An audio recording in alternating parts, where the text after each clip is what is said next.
I don't want to spend Christmas in the kitchen ignoring my family and friends when we're all finally together. So I'm prepared with dishes that I can cook in advance that will last over Christmas. Adding a glazed ham to your holiday menu is a great way to get ahead. It's delicious, versatile, and the ultimate dish to have in the fridge for any hungry guests who drop by. Christmas would never be the same without a beautiful, delicious honey-glazed ham. Across that long Christmas period, this can get you out of jail quite easily. Ham salads, ham sandwiches, ham, egg and chips. This is a gammon. What we're going to do now is cook it so it becomes a ham. Into a pan. First things first, the water. Cover it completely so the whole gammon cooks evenly. The important part now is adding flavour in there. Carrots in. The leeks. The more veg in there now, the more fragrant the broth becomes. Once the ham is cooked, that stock is extraordinary. The base to a fantastic soup. Onion, not finely chopped, and in. Homemade ham stock is packed with flavour, so it's great for making soups, sauces, stews and risottos. Plus it can be frozen, so it's there when you need it. Pan down. Peppercorns, lightly crush. Then, to give it a Christmas flavour, I'm adding crushed coriander seeds, 2 cinnamon sticks, and 4 aromatic bay leaves. Up to the boil, and then turn it down, let it simmer, and then skim it. Cooking a ham isn't hard, but it does take time. This 2-kilo joint takes 2.5 hours to simmer before it's glazed and baked. However, it is worth it because it tastes absolutely delicious.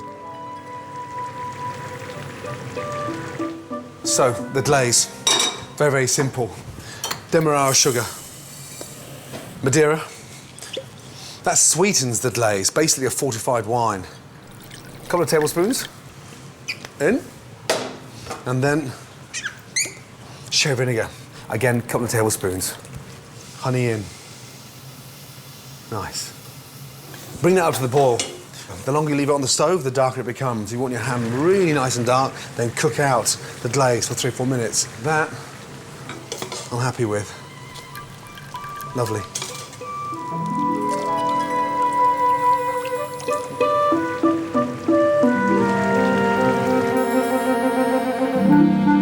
Right, the gammon's cooked now. Onto the plate. Carefully snip the string. Nice and gently peel back. Get rid of the skin, then crisscross it. Don't push too deep. Let the knife do the work. Stud it with some cloves. Look at it. Almost looks like an albino pineapple. The glaze, and just carefully cover.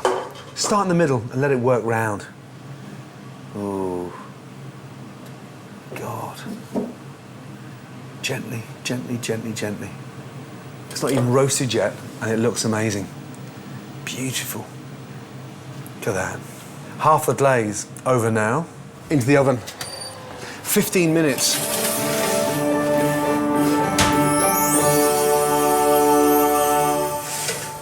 It's starting to colour. Get the rest of the glaze and pour that over. Look at it, wow. The more effort, passion and love you show the ham now, the results are tenfold. Look at it. Every 5 minutes, out of the oven and glaze again. And back into the oven now, at 190 degrees, and we're going to baste and roast for 35 minutes. Delicious. Next, I'm going to make a pear and saffron chutney. This is a fruity relish that works brilliantly with a sweet aromatic ham. First things first, slice the onion. Fry the chopped onion in olive oil without colouring it. The important part about this stage is the fact that we're going to layer the chutney with textures, from onion to apple to pear, and a nice little block of ginger. Grating the ginger so the ginger sort of disappears with the onions. Then add the spices. A good grating of nutmeg, followed by a teaspoon of cinnamon and a teaspoon of cayenne pepper to give it a kick. Delicious. I recently spent a lot of time in India, where chutneys originated, and discovered that whereas British-style chutneys tend to be cooked and are usually quite sweet, Indian ones are normally fresh, spicier, and quite sour. Next, demerara sugar.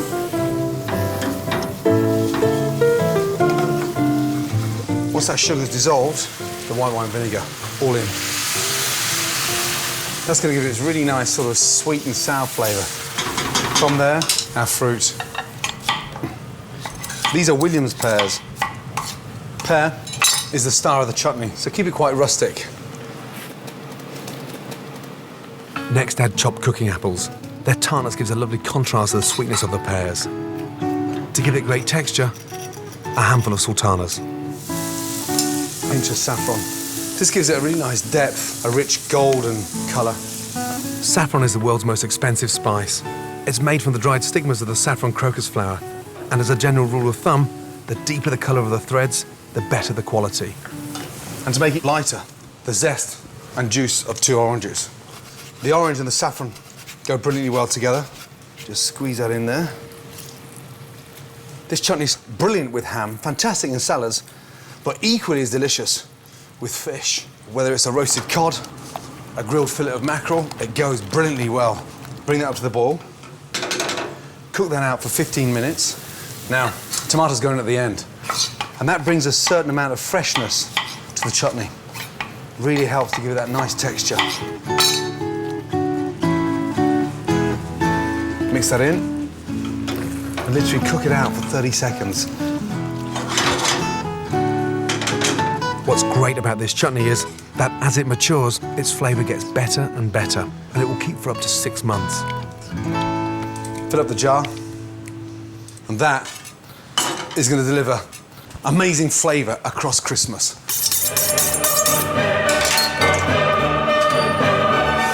And look, my goodness me, that is fit for a king.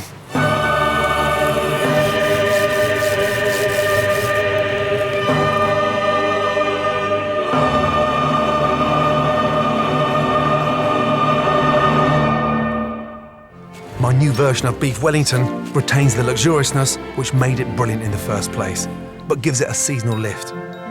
If you want to really spoil your friends this Christmas, this is the perfect special occasion dish. Beef Wellington has to be the ultimate indulgence, one of my all-time favourite main courses, and it would definitely be on my last supper menu. My version is a lot lighter and sexier, and for Christmas, I'm going to give it an added twist. First off, the fillet of beef. Now, look at it, it's beautiful. First, the most important part is to sear it. Salt, pepper. The fillet is the leanest and the most expensive cut of beef. It comes from underneath the lower backbone, a part of the animal which has very little muscle, and this is what makes it such a tender cut.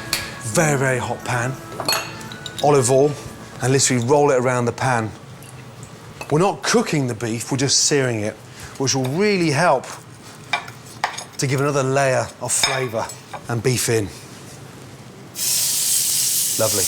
Now use the side of the pan so the beef sears down the back when you tilt it. It's a secret to get it done quickly. It gives that really nice roasted flavour. Delicious. Once you've got the colour, very carefully lift up the beef and sear it on top and sear it on the bottom. Out and onto the plate. English mustard. What this does now, it gives it a bit of heat.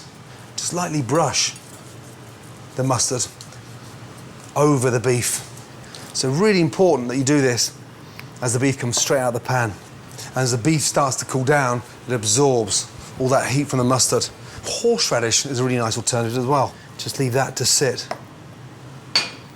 and relax. As the fillet rests, prepare the filling, which is called a duxelle. Put 700 grams of chestnut mushrooms into a blender, add a chopped clove of garlic, season with salt and pepper, and blitz.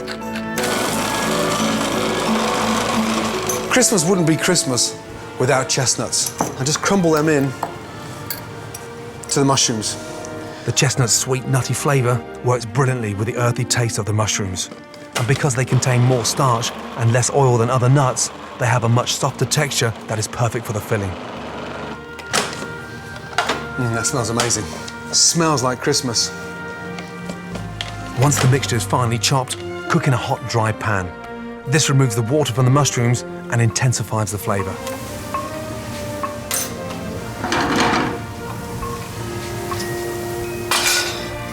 You can see the water coming out instantly.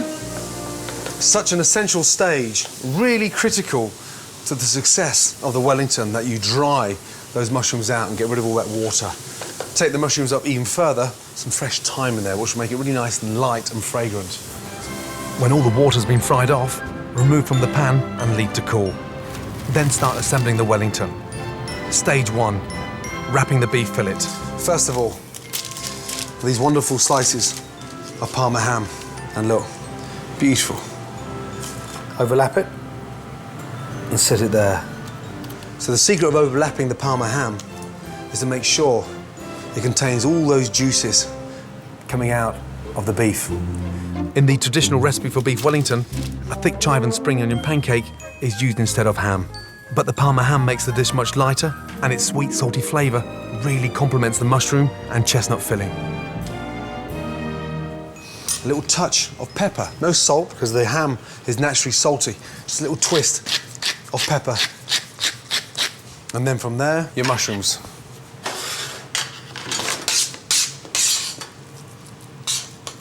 And basically, mushrooms go on.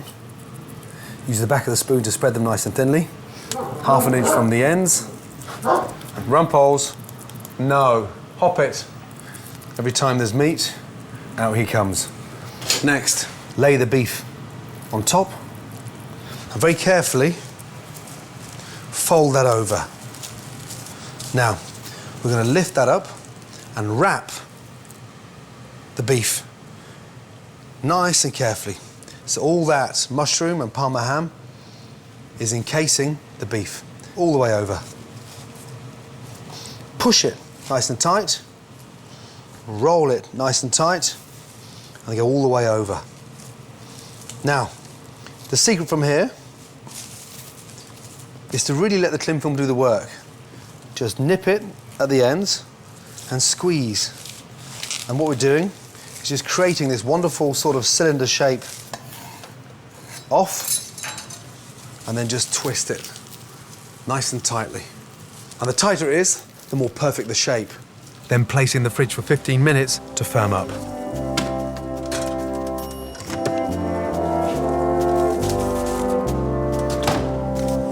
Once it's set, it's ready for the final wrap. A little bit of cling film, puff pastry, beef. Now, very carefully.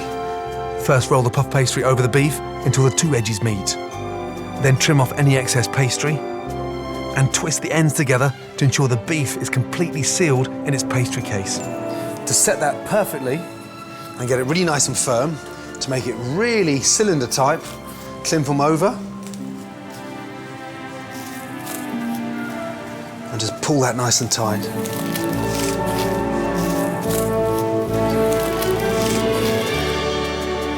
But the big secret behind this is that it can be done the night before. And the tighter the cling film, the better the shape. The more even the shape, the more even it cooks. Put it back in the fridge for 5 minutes to firm up again. Then take off the cling film. Always like the perfect Christmas cracker.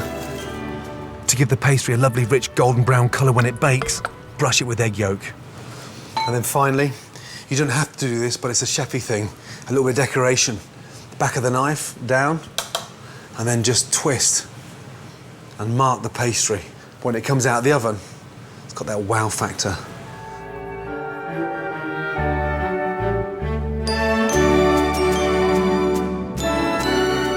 Add a generous sprinkle of salt to ensure the pastry becomes lovely and crisp. Then bake in an oven at 200 degrees for around 35 minutes, depending on how rare you like your beef. Once out of the oven, it's crucial you let the Wellington rest for at least 10 minutes. This allows the meat to relax and reabsorb its delicious juices, making sure it's tender and succulent. Nice and gently. Hear that pastry, how crisp that is. This is the bit we've been waiting for. Oh, wow. My God. I'm in heaven. And for me, if you want a really nice change to roast turkey, this has to be the ultimate for the table. It smells Christmassy. The chestnuts, the mushrooms, and that nice crisp pastry on the outside. Look at it. I'm ready to die and go to heaven.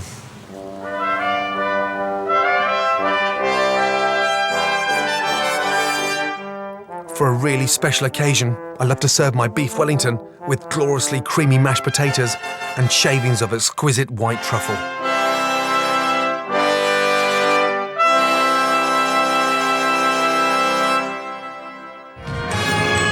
My first job on Christmas Day morning is to tackle the turkey. And my favourite way to cook it is roasted with lemon, parsley and garlic.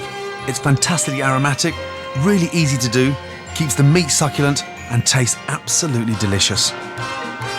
For me, without question, the star of the Christmas dinner is this, a delicious turkey. Now, once this is in the oven, you're halfway there. The secret success behind a great Christmas dinner is making sure this doesn't turn out dry and is all in the preparation. Now, we're going to make an amazing butter. And this is sort of the start of the most important part, keeping that bird incredibly moist. Soft butter. A touch of salt and pepper. A little touch of olive oil in there. That stops the butter from burning. Next, add the zest of 2 lemons and their juice. This gives the flavoured butter a wonderful citrus zing. 3 cloves of garlic. Turkey's a very delicate, dainty meat, and that's why I want the garlic pureed, so it sort of disintegrates and flavours the turkey gently without becoming too overpowering. Then add a generous handful of chopped parsley. Wow, that smells incredibly light. Give that a good mix. Turkey's a very, very, very lean bird and it dries out, so it's so important to make sure that we help it to cook perfectly. Butter done. Now prepare the turkey. We're going to season the bird inside the cavity. Salt and pepper. Next, half 2 onions and pop them in. As they roast, they steam inside the bird, giving it a lovely sweetness. Put in the lemon and a couple of bay leaves for their bitter-sweet, spicy flavour. We're sort of lining the inside of the turkey with these fantastic sort of flavours. You can see the bird is upright and it's looking sort of like it's standing to attention. Now it's time to add the flavoured butter. Just very, very carefully open up the skin. Go through over the back of the breast and keep the skin intact. The idea is to gently loosen the skin with your fingers so the butter can be stuffed underneath it. Now, once you've loosened all the skin off the top of the thighs, turn the bird round and just go through here again. Hand up and just release a little bit. But don't completely break it because I don't want all that butter to run out. Right, from there. Now, take your butter, put it into a ball. That smells amazing. Lemony, citrusy, and just sort of flatten it and stick that in there. Underneath, one side. Now, once you've got it in there, pull back the skin and just use that to sort of slide all the way down. What we want to do now is line the top of the breast with all that butter there. That butter is going to keep the turkey breast really seriously moist. Turn the bird round. And finish covering the breast with the butter. Turkeys originally came from North America, and they're best young and plump. My favourite breed for Christmas is either Norfolk Black or Norfolk Bronze, both of which have a wonderful gamey taste. Take the rest of the butter and carefully massage over the breast, legs and wings. You can do all this the night before and simply cover the turkey with tin foil and keep it in the fridge, ready to be cooked on Christmas Day. Into the tray. A little touch of olive oil. Now, olive oil on top. Again, that protects it, gets that skin really nice and crispy, and it stops the butter from burning. Now, in the oven at 220 for 10 minutes to get really nice and brown. Quickly, in she goes. Beautiful.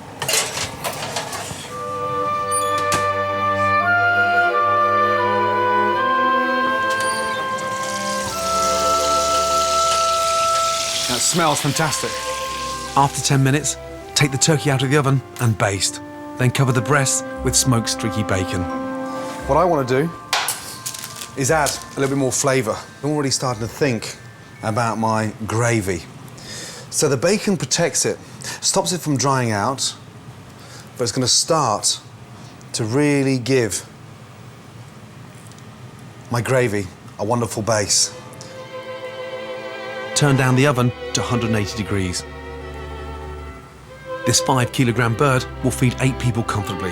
It needs roasting for 2.5 hours or half an hour per kilo, basting every so often. Back in, and now she's on the way. Look at that, beautiful. It's as pretty as a Christmas tree. That smells fantastic. Wow, look at that, beautiful. That is 90% of your work done there. To test the turkey is cooked, stick a knife into the bottom of the thigh, and if the juices run clear, it's done. The secret now is to let the turkey rest uncovered for 2.5 hours. As the meat relaxes, it reabsorbs its juices, making it succulent and tender, plus it'll be easier to carve. It might seem like a long time to let it rest, but remember, the turkey doesn't need to be piping hot because I'm serving it with hot gravy. That looks like $1 million.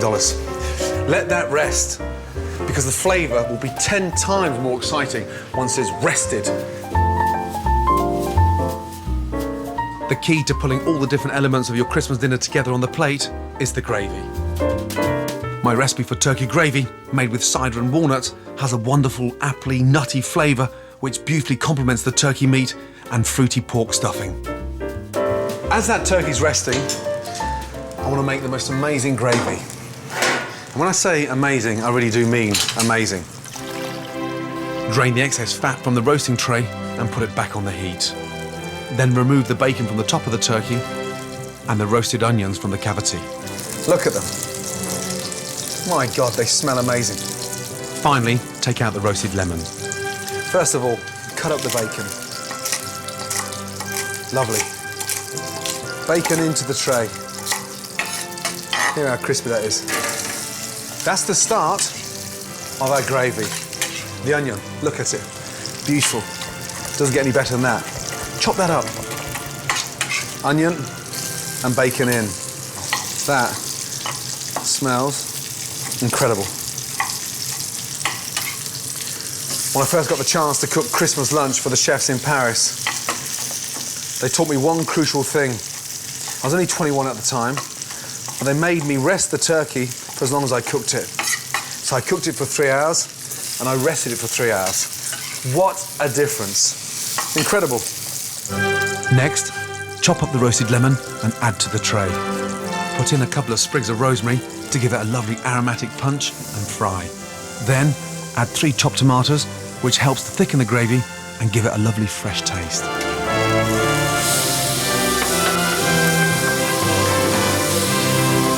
Now it's time to really get the turkey flavour into the gravy. Snap off the wing. Take off all your little trimmings, all these little bits here. Add that into your gravy. These are the bits we never use. Everyone throws them away. Off. There, that little baby there. Take him off. I want that. Bang. Flavour, delicious. Fry that off. The smell is incredible. Next, pour in the dry cider. This adds a lovely subtle apple flavour that really lifts the taste of the turkey meat. As the cider starts to reduce, pour in the delicious resting juices from the roasted turkey. Wow, there you go. The most amazing flavour.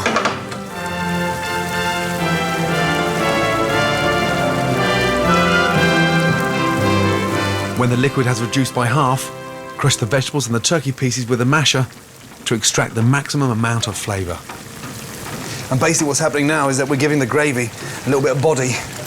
Pour in the chicken stock and reduce again. In. Now, a little taste. Wow. I mean, just close your eyes and wow, it oozes flavour and turkey. Now sieve it. Use the back of the ladle to push it through the sieve, extracting every last drop of flavour.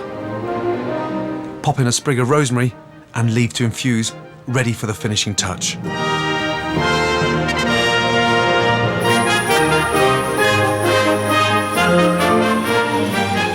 Simply add crushed walnuts to the bottom of the gravy boat and ladle in the hot gravy.